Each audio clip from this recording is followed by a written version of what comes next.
ఇప్పుడు మనం rheumatoid arthritis reason అంటే రుమటాయిడ్ ఆర్థరైటిస్ అనేది ఏంటంటే ఇదన్నీ చెప్పా కదా ఇంతకుముందు చెప్పుకున్నట్టు మనము కీళ్ళవాతం అంటాం కదా. ఆ కీళ్ళవాతంలో రుమటాయిడ్ ఆర్థరైటిస్ కూడా ఒక కండిషన్ అనమాట. ఇవన్నీ ఏంటంటే ఇవన్నీ ఆటో ఇమ్యూన్ డిజార్డర్స్ అంటాం అనమాట. ఆటో ఇమ్యూన్ డిజార్డర్స్ అన్నప్పుడు ఏంటంటే మన బాడీ ఇమ్యూనిటీ ఏదైతే మనము బయట నుంచి వచ్చిన ఇన్ఫెక్షన్ దానికి ఫైట్ చేయాల్సిన మన బాడీ ఇమ్యూన్ సెల్స్ మన జాయింట్ల మీదే, మన లిగమెంట్స్ మీదే, మన టెండాన్స్ మీదే అవి మన మీదే ఫైట్ చేస్తాయి అన్నమాట. సో ఇవన్నీ ఆటో ఇమ్యూన్ డిజార్డర్స్ అనమాట. దీంట్లో ఏంటంటే కొన్ని కండిషన్స్ ఉంటాయి. ఒకటి ఏంటంటే సీరో పాజిటివ్ రుమటాయిడ్ ఆర్థరైటిస్ అంటాం, కొన్ని సీరో నెగటివ్ కండిషన్స్ కొన్ని ఉంటాయి అన్నమాట.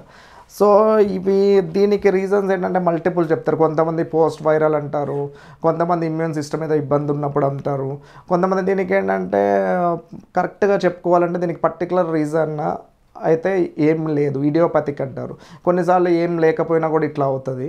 మోస్ట్లీ అయితే కొంతమంది అయితే వైరల్, పోస్ట్ వైరల్ అయితే ఈ ఛాన్సెస్ వచ్చేది. మెయిన్ ఇది కొంచెం ఫిమేల్ పేషెంట్స్లో, కొంచెం ఏజ్ ఎక్కువ ఉన్న వాళ్ళలో కొంచెం ప్రివలెన్స్ ఎక్కువ ఉంటుంది.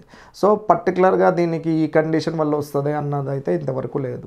ఇప్పుడు మనం ఏంటంటే రుమటాయిడ్ ఆర్థరైటిస్ ఇవేంటంటే ఇది మల్టీ మోడాలిటీ అనమాట. ఏంటంటే ఇది రుమటాలజీ అంటే ఈ జాయింట్ మస్కులోస్కెలిటల్ డిజార్డర్స్ అంటే ఎక్స్ట్రా స్కెలిటల్ మేనిఫెస్టేషన్స్ ఇవన్నీ ఉంటాయి అనమాట.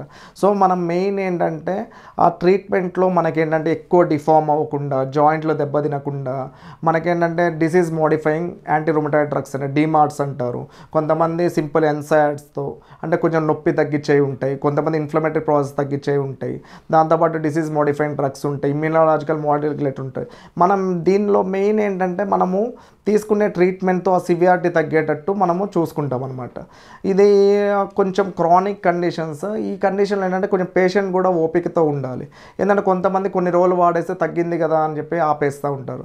సో అదేంటంటే మళ్ళీ వచ్చే ఛాన్సెస్ ఎక్కువ ఉంటుంది అనమాట క్రానిక్ కండిషన్. సో ఏదైనా మనం డ్రగ్ డోసేజ్ వాళ్ళకి ఎట్లా ఫస్ట్ మనం సింగిల్ డ్రగ్తో వెళ్ళామా, గ్రూప్ ఆఫ్ డ్రగ్స్తో వెళ్ళామా, ఆ డ్రగ్ థెరపీ అనేది మానిటర్ చేసుకుంటూ ఉండాలి.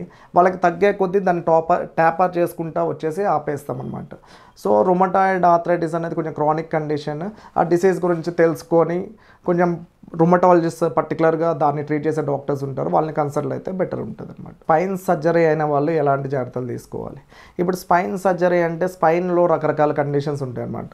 కొంతమందిలో ఏంటంటే ఆ స్పైనల్ కార్డ్ ఫస్ట్ నుంచే మనకి కొంతమందిలో గూనిలాగా ఉంటుంది, కైఫోసిస్ అంటారు. కొంతమంది లేటరల్ సైడ్ బెండ్ అయి ఉంటుంది, అంటే వెన్నుపూస బోన్ కరెక్ట్ ఉండాల్సిన షేప్లో ఉండదు. కొంతమందిలో ఏంటంటే మన యంగ్ పేషెంట్లు ఏదైనా వెయిట్ లిఫ్ట్ చేసినప్పుడు లేదంటే ఎక్కువ ట్రావెల్ చేసే వాళ్ళు డిస్క్ బల్జ్ అయ్యి డిస్క్ ప్రాబ్లం లాగా వస్తుంది అనమాట. కొంతమందిలో ఏంటంటే ఏదైనా డ్యామేజ్ అయినప్పుడు, సపోజ్ ఏంటంటే వెన్నుపూస బొక్క ఏంటంటే ఏదైనా యాక్సిడెంట్ అయినప్పుడు చితికినట్టు అవుతుంది అనమాట. ఇవన్నీ ఫ్రాక్చర్స్ అంటారు అనమాట, స్పైనల్ ఫ్రాక్చర్స్ అలా ఉంటుంది. కొంతమందిలో ఏంటంటే స్పైన్లో ఉండే జాయింట్ ముందుకు జరిగినట్టు అవుతుంది అనమాట. సో మనం అనేది ఆపరేషన్ అనేది ఏ కండిషన్కి చేస్తాము, అది ఉన్న అండర్లయింగ్ కండిషన్ ఏంటో దాన్ని బట్టి ఉంటుంది. ఇప్పుడు స్పైన్ అనేది ఎందుకు ఇంపార్టెంట్ అంటే మనకి యూరిన్ కంట్రోల్ కానీ, సపోజ్ మనకి మోషన్ కంట్రోల్ కానీ, లేదన్నా సెక్షువల్ యాక్టివిటీస్ కానీ ఏదైనా సిగ్నల్ అనేది స్పైన్ నుంచే వస్తుంది. సో వీళ్ళు మనకు ప్రజెంట్ అయ్యేటప్పుడు ఏం చేస్తారంటే ఇప్పుడు ఏదైతే నరం ఉంటుందో నరం నుంచే సిగ్నల్ అంతా వస్తుంది, స్పర్శ తెలుస్తుంది, మనకి పవర్ ఏదైనా స్ట్రెంగ్త్ అన్ని మనకి అప్పర్ లిమ్ కానీ లోయర్ లిమ్ కానీ చేతులకి కాళ్ళకి పవర్ అంతా దీని నుంచే వస్తుంది. కాబట్టి స్పైన్ అనేది చాలా ఇంపార్టెంట్ స్ట్రక్చర్.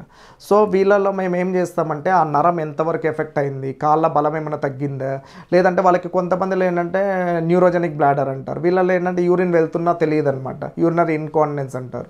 సో ఇలాంటి వాళ్ళల్లో ఏమన్నా లేదంటే ఏమైనా ఎమర్జెన్సీస్ ఉన్నప్పుడు ఏం చేస్తామంటే స్పైన్కి సర్జరీ చేస్తాం.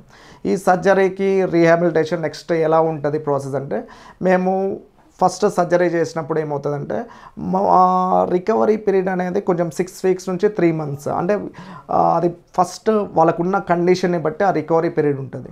దీంట్లో ఏంటంటే మల్టిపుల్ ఆస్పెక్ట్స్ ఉంటాయి.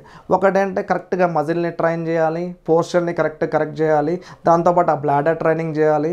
సో దీనిలో ఏంటంటే మల్టిపుల్ మోడాలిటీ. ఇప్పుడు ఏంటంటే మేము మెడికేషన్తో తగ్గించడానికి ఏదైతే ప్రెషర్ ఉందో దాన్ని తీసేయడానికి సర్జరీలా అవి మేము చేస్తాము. దాని తర్వాత మజిల్ స్ట్రెంగ్తనింగ్, ఆ రీహాబిలిటేషన్, లేదు అసలు వాళ్ళు నడవలేకపోతే మనకేంటంటే ఆ స్టిక్ ట్రైనింగ్ కానీ, వాకర్ ట్రైనింగ్ కానీ, ఇవన్నీ కానీ ఇవేంటంటే ఫిజియోథెరపీ ఒక టీమ్తో పాటు అలాంగ్ విత్ ఆర్థోపెడిక్ సర్జన్ మేము దాన్ని బట్టి వాళ్ళ రికవరీ ఎలా ఉండాలో అది పేషెంట్ని బట్టి ఇండిపెండెంట్గా మేము చేస్తామన్నమాట.